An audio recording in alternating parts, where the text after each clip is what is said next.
Welcome to the deep dive. Today we're jumping into something pretty fascinating. Finland's really unique way of looking at national security, at being prepared. It's, well, it's much more than just having a strong military, isn't it? Oh, absolutely. It feels like readiness for, any kind of crisis, even conflict. It's just woven into the fabric of their society. Yeah, exactly. We've been digging into this mainly through a really compelling YouTube documentary, Johnny Harris. He actually went there, trained with the Finnish army, looked at all their security stuff. Right. Boots on the ground.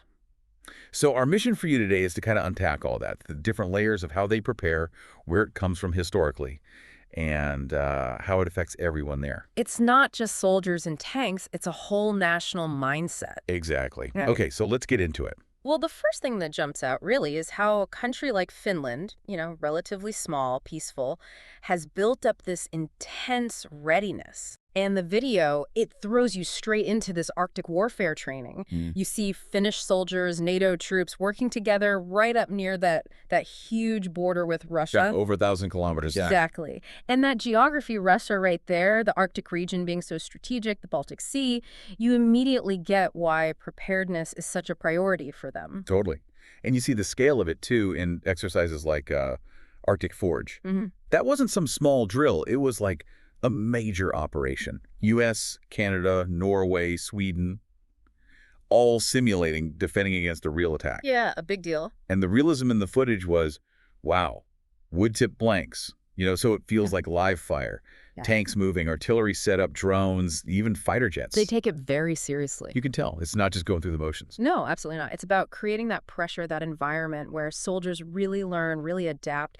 And, the fact that the U.S. Army's 11th Airborne guys from Alaska were there specifically to learn from the Finns about Arctic stuff. That says a lot.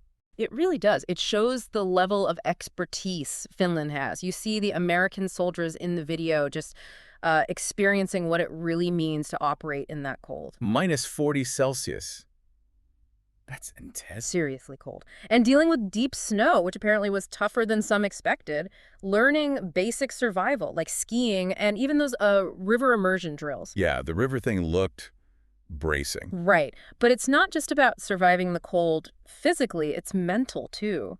Preparing for that shock, that disorientation you'd face in a real crisis in that kind of environment, building psychological toughness. You can't get that from a textbook. Exactly. And beyond just these elite exercises, the video talks about their conscript system.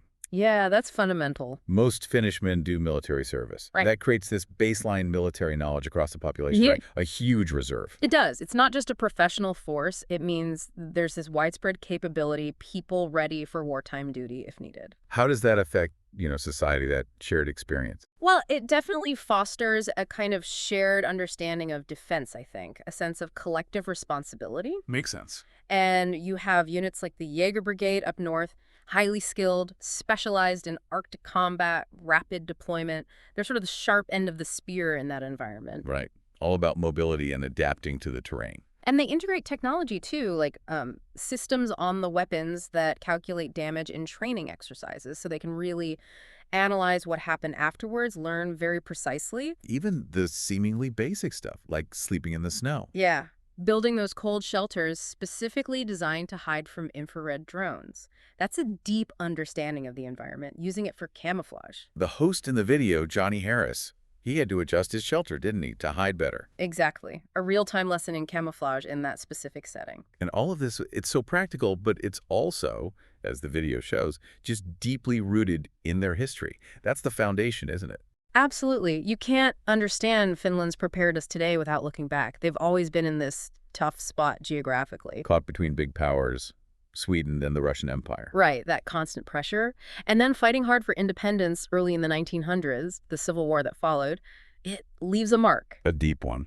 And connecting that to the bigger picture, well, Finland's whole 20th century was about navigating these powerful neighbors. The Winter War, 1939, that's huge in their national story. Against the Soviets, massively outnumbered. Hugely. But they used the terrain, the brutal winter conditions, their knowledge. They fought fiercely. They lost territory, yes, but they kept their independence. That's key. An incredible feat of resistance. Then there was the Continuation War, allied with Nazi Germany to try and get that lost territory back. The video calls it a difficult choice, and it really was. Understandable from their perspective then, maybe, but complicated. Very complicated. Carries a heavy legacy, lots of lessons learned about alliances and consequences. So yeah, this history of having to defend themselves against overwhelming odds, it's baked into their security thinking today. That constant balancing act, even after World War II, during the Cold War, sharing that massive border with the Soviet Union, but determined to stay independent, neutral. A delicate tightrope. And the video talks about this collective memory of those wars, how it's passed down in families. You hear those personal stories, people whose parents or grandparents lived through it. It makes it very real, not just history book stuff. Exactly. That loss of 10% of their land after the Winter War. It still feels like a raw nerve, a powerful reason to avoid conflict at all costs. So it's not abstract, it's lived history, driving this need to be ready. Precisely. This always being prepared idea isn't just some government policy. It feels like a societal norm, born from hard experience. And what's striking is how it goes way beyond just the military. Like, Finland kept mandatory military service after the Cold War ended. A lot of other European countries were scaling back then. That decision speaks volumes, doesn't it? It shows a fundamentally different view of what national security entails. It's broader. Even saunas played a role. The video mentioned Cold War diplomacy in saunas. Yeah, that's a great little anecdote. Finnish presidents apparently used the sauna, a core part of their culture, to build some rapport, find common ground with Soviet leaders. Using every tool available. Shows a multifaceted approach, definitely, using cultural tools alongside political and military ones. And then, the huge shift, recently joining NATO, after Russia's invasion of Ukraine. Decades of neutrality, gone. A massive change. Brings that collective security of the alliance, for sure. But the video hints, maybe, at new anxieties, too. Awareness of different kinds of threats. Yeah, like the mention of Russia's hybrid war tactics, using migration flows at the border back in autumn 2023. Exactly. A reminder that threats aren't always tanks and soldiers. The border's closed now, quiet-ish, but you feel that tension lingers. Calling the border guards legacy bearers of past conflicts, fought right there. That's powerful imagery. It really is. And that brings us to another, frankly, amazing part of Finnish preparedness. The bunkers. Oh yeah, the underground network. It's So incredible. it's the scale of it. Especially in Helsinki, they apparently have shelter space for more people than actually live in the city. More than the population, wow. And these aren't just holes in the ground. They're designed to protect against shrapnel, flying debris, even nuclear and chemical threats. Pressure walls, chemical doors, serious stuff.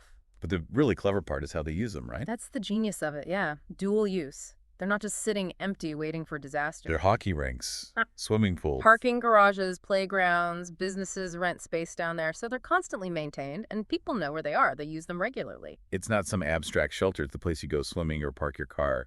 So it's familiar. Totally integrated. It normalizes the whole idea of preparedness. Makes it part of everyday life. Does that maybe contribute to Finnish happiness? Yeah. Knowing there's this safety net, this community preparedness, reduces anxiety maybe? That's a really interesting thought. It certainly makes preparedness less abstract, more concrete and accessible. And the video mentions the focus on self-sufficiency in the shelters too. Air, water for a short time. It's about survival, not comfort. Right. Basic survival. And it's not just the government providing this. Ordinary people take civilian preparedness courses. It's a shared effort. Which gets to the heart of it, doesn't it? That Finnish mindset. Yeah, I think so. This deep sense of collective responsibility. The idea that people protect each other through commitments, values, training, this whole network. There's a shared understanding, maybe even a shared worry, rooted in that history we talked about. It seems to create a powerful unity. It's quite different from a model where everyone just expects the government to handle everything. Very different. Preparedness is just there. In daily life, people know where to go because they already go there for other reasons. And you wonder if that connects to Finland always ranking so high on happiness surveys. Right. Beyond the coffee and saunas, maybe there's this sense of unity, of empowerment that comes from facing potential challenges together. Collective strength. Yeah. It's a really compelling idea. Definitely. And it feels incredibly relevant now with all the geopolitical shifts happening, Arctic competition, stuff happening in the Baltic Sea, those border tensions. Their preparedness isn't just about history, it's very much about the present and future. Absolutely. So if you boil it all down, Finland's security isn't just one thing. It's this whole ecosystem. Strong military, yes, but also that deep understanding of history. A society that values resilience, that amazing infrastructure, like the bunkers. And fundamentally, that culture. Yeah. That mindset of shared responsibility and being ready. That's the core of it, I think. For me, the real aha moment is seeing how tightly linked it all is. Their past, their present readiness, their actual national identity. It's not just separate pieces. No, it's a completely interwoven strategy, forged by history, refined over time. It really makes you think. And that leads to a question for you, listening right now. When you look at this Finnish model, so comprehensive, so rooted in history and shared responsibility, what lessons might be in there for other countries in this increasingly complex world? Yeah, are there aspects of that approach, maybe bits and pieces, that could be adapted or thought about elsewhere, even in very different places? It's maybe a good moment to just, think about your own community. How prepared are we? What's our sense of collective security like? Something to definitely mull over.